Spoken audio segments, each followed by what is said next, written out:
Sir Ken Robinson, cambiando los paradigmas. Actualmente todos los países del mundo están reformando su educación pública y hay dos razones para eso. La primera es económica. La gente trata de resolver cómo educamos a los niños para que encuentren su lugar en la economía del siglo XXI. ¿Cómo hacemos eso? Considerando que no podemos anticipar cómo será la economía al final de la próxima década, tal como lo demostró la reciente crisis. ¿Cómo hacemos eso? La segunda razón es cultural.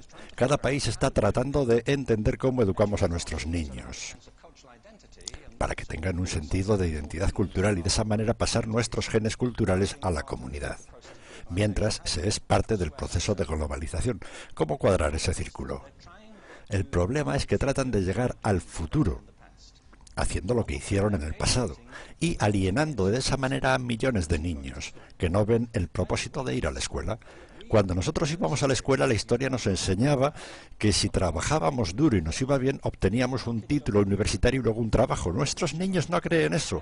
Y por cierto, no están muy equivocados. Es mejor tener un título antes que nada, pero ya no es una garantía, y particularmente si esto te lleva a dejar de lado lo que para ti es importante. Algunas personas dicen que tenemos que elevar los estándares como si se tratara de un avance. Sí, realmente deberíamos. ¿Por qué los bajaríais? Me he encontrado con un argumento que los persuade de bajarlos. Para elevarlos, por supuesto, hay que elevarse. El problema es que el actual sistema educativo fue diseñado y concebido y estructurado para una época diferente. Fue concebido en la cultura intelectual de la Ilustración y en las circunstancias económicas de la Revolución Industrial. Antes de mediados del siglo XIX no había sistema educativo público. Realmente no podías ser educado por los jesuitas, es decir, si tenías el dinero. Pero la educación pública, pagada por los impuestos, obligatoria para todos y de distribución gratuita, era una idea revolucionaria. Y muchas personas también la objetaban. Decían, no es posible que muchos niños de la calle y de la clase obrera se beneficien de la educación pública, no son capaces de aprender a leer y escribir. ¿Por qué estamos malgastando el tiempo en eso? Así que esto también fue desarrollado sobre una completa serie de supuestos sobre la estructura y capacidad social, dirigido por un imperativo económico, manejado directamente a través de un modelo intelectual de la mente, que esencialmente es la visión de inteligencia de la Ilustración, la verdadera inteligencia que confía en nuestras capacidades de razonamiento y el conocimiento de los clásicos y sus nombres, lo que vinimos a pensarlo como habilidad académica. Y esto está en lo profundo de los genes de la educación pública, que realmente hay dos clases de personas, académicas y no académicas, gente inteligente y gente no inteligente, y la consecuencia de esto es que muchas personas brillantes piensan que no lo son, porque han sido juzgadas por esta particular visión de la mente. Así que tenemos una doble columna, económica e intelectual. Y mi visión es que este modelo ha causado un caos en la vida de muchas personas. Ha sido fantástico para algunos que se han beneficiado mucho de esto, pero la mayoría de la gente no. En cambio, ellos sufren por esto. Esta es la epidemia moderna y es tan inapropiada como ficticia. Este es el juego del TDAH, el síndrome de hiperactividad. Ahora este es un mapa del síndrome de hiperactividad en Estados Unidos, o de medicación para la hiperactividad. No me malinterpreten, no quiero decir que no existe el trastorno por déficit de atención e hiperactividad. No estoy calificado para afirmar tal cosa. No soy de la mayoría de los psicólogos y pediatras que sí creen que esto existe, pero es aún algo para debatir. Lo que sí sé es como un hecho es que no es una epidemia. Estos niños están siendo medicados tan rutinariamente como nosotros nos sacábamos las amígdalas, basado en los mismos caprichos y en las mismas razones médicas de moda. Nuestros niños están viviendo el periodo de estímulos más intenso de la historia de la Tierra. Están siendo asediados por información que llama su atención, de cada plataforma, computadoras, de los iPhones, de avisos publicitarios, de cientos de canales de televisión, y por eso son penalizados porque se distraen. ¿De qué? De cosas aburridas, la mayor parte de la escuela. Me parece que no es total coincidencia que el incremento del síndrome de poca atención fue paralelo al incremento de las pruebas académicas. Los chicos se distraen con todo este tipo de cosas, con frecuencia, drogas y tal, para que se enfoquen y se calmen. Pero de acuerdo a este mapa, el déficit de atención se incrementa a medida que viajas al este del país. En Oklahoma la gente comienza a perder interés.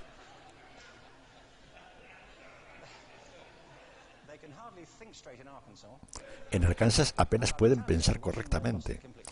Y para cuando llegan a Washington están totalmente perdidos. Y creo que para eso hay una razón aparte. Es una epidemia ficticia. Si piensan en esto, el arte, y no creo que sea exclusivo del arte, creo que también incluye las matemáticas y las ciencias. Por eso digo las artes particularmente, porque son víctimas de la mentalidad actual. Particularmente, las artes se dirigen especialmente a la idea de experiencia estética. Y la experiencia estética es cuando nuestros sentidos operan en su máxima expresión. Cuando estás presente un momento, cuando estás impactado de entusiasmo por lo que estás viviendo, cuando estás totalmente vivo. Y lo anestésico es cuando cierras tus sentidos, insensibilizándote a lo que está pasando. Y muchas de estas drogas son eso. Estamos haciendo transitar a nuestros niños por la educación anestesiándolos. Y creo que deberíamos hacer exactamente lo opuesto. No debemos encerrarlos, debemos despertarlos a lo que está dentro de ellos. Pero el modelo que tenemos es este. Creo que tenemos una educación que es modelada en interés del industrialismo. Y a semejanza de este, les daré un par de ejemplos. Las escuelas están aún organizadas con semejanza a las fábricas, toque de timbre, instalaciones separadas, materia separada, especializada. Todavía educamos a los niños en grupos. Los ingresamos al sistema por grupos de edad. ¿Por qué hacemos eso? ¿Por qué ese supuesto que se pone de que lo más importante que tienen en común es la edad? Es como si lo más importante fuera la fecha de fabricación.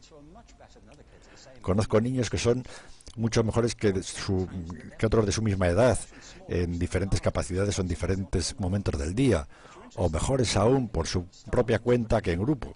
Si están interesados no se comienza desde una mentalidad de producción, es esencialmente una mala conformidad que va en aumento. Si miramos el incremento de la estandarización de las pruebas, planes de estudios estandarizados, y se trata de la estandarización, creo que necesitamos ir en la dirección opuesta. Esto es lo que quiero decir cuando hablo de cambiar el paradigma. Hay un estudio sobre el pensamiento divergente, publicado hace un par de años. El pensamiento divergente no es lo mismo que la creatividad. He definido la creatividad como el proceso de tener ideas originales que tienen valor. El pensamiento divergente no es un síndrome, pero ayuda. Es una capacidad esencial para la creatividad. Es la habilidad de ver muchas posibles respuestas a una pregunta, muchas formas de interpretar una pregunta, de pensar en lo que Ed Bono llamó pensamiento lateral, de pensar no solo de forma lineal o convergente, de ver múltiples respuestas y no solo una. Es decir, vamos a probar esto. El ejemplo del bacalao. A la gente se le puede preguntar, que diga, ¿cuántos usos se te ocurren para un sujetapapeles? Una pregunta de rutina. La mayoría de la gente puede dar de 10 a 15. La gente buena en esto puede dar 200. Y lo hacen diciendo, ¿puede ser de 61 metros de alto y de goma espuma? Como si un sujetapapel tuviera que ser jean, como si lo conociéramos. El test fue dado a 1.500 personas. Está en un libro llamado Breakpoint Beyond. Y en lo práctico del test, si superaba un cierto nivel, eras considerado un genio del pensamiento divergente.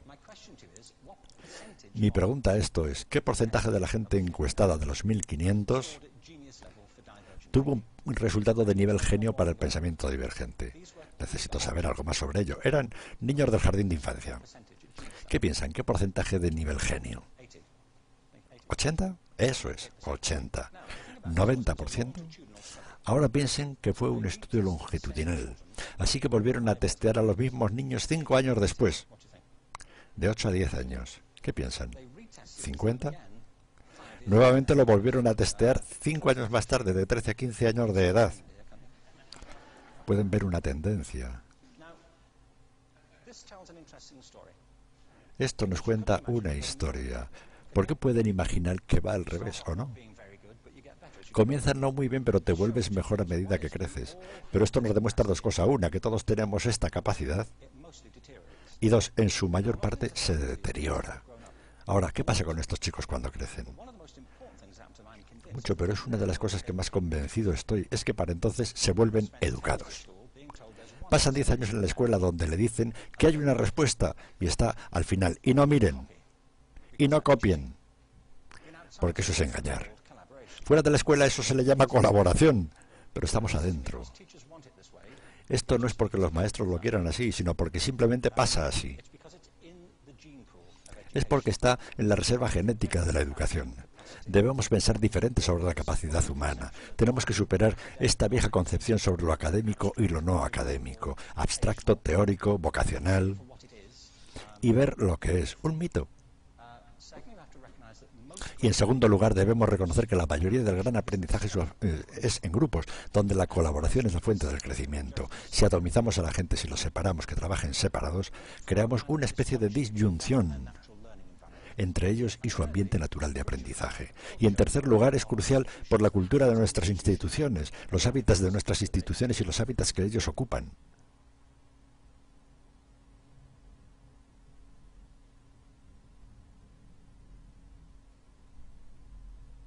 Ken Robinson, cambiando los paradigmas.